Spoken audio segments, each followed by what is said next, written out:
In today's video, I am going to teach you how to block Facebook on my computer, Google Chrome. To begin, open Google Chrome on your computer. Make sure you are on the main browser window so you can search for the tool you need. In this method, you will use a Chrome extension called Block Site. Once Chrome is open, go to the Chrome Web Store.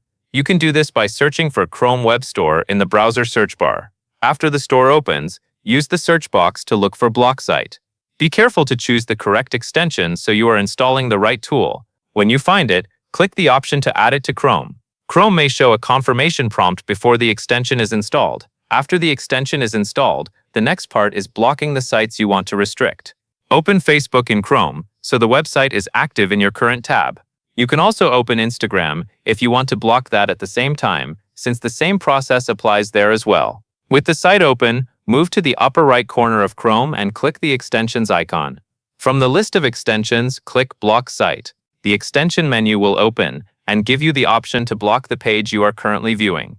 Select the option that says to block this page. Once you do that, Facebook will be added to the blocked list for the extension. This is a quick and simple way to block Facebook on your computer using Google Chrome, and it only takes a moment once the extension is installed. That covers everything you need to know.